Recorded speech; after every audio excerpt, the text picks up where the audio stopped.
लक्ष्मी ही चंचल आहे आणि आपल्याकडे खूप कमवूनही पैसा हातात टिकत नसेल, लक्ष्मी येते पण थांबत नाही, अशा प्रकारचे जर प्रॉब्लेम येत असतील तर आणि घरामध्ये लक्ष्मी येणं फक्त महत्त्वाचं नाही आहे, तर ती स्थिर राहणं सुद्धा महत्त्वाचं आहे. तर स्थिर लक्ष्मी टिकण्यासाठी किंवा तुमच्या घरात लक्ष्मी स्थिर राहण्यासाठीचे काही उपाय मी सांगतो.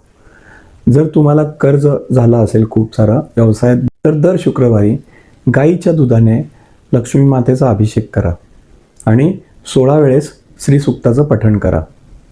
हा अत्यंत जलद तुम्हाला फळ देणारा उपाय आहे. लक्ष्मी नेहमी ही तुमच्या मुख्य प्रवेशद्वारातून प्रवेश करते, त्यामुळे तुमचं मुख्य द्वार हे कायम स्वच्छ राहिलं पाहिजे. त्याच्यावरती हळदी कुंकवाने स्वस्तिक काढलं पाहिजे. आंब्याची किंवा अशोकाची झाडाची पानं तुम्ही तोरण म्हणून बांधली पाहिजेत. ज्या घरांमध्ये सवाष्णबाईंचा किंवा एकंदरीतच स्त्रीचा सन्मान होतो, तिथे लक्ष्मी कायम वास करते. त्यामुळे तुम्ही स्त्रीचा सन्मान करा. रोज सायंकाळी तुळशीपुढे तुपाचा दिवा अवश्य लावावा. ह्याने सुद्धा लक्ष्मी प्राप्तीचे मार्ग तुमचे खुले होतात. रोज रात्री झोपण्यापूर्वी तुम्ही भीमसेनी कापूर आणि 2 अखंड लवंगा या जाळायच्या आहेत आणि त्याचा धूर जो आहे तो पूर्ण घरामध्ये पसरवायचा आहे.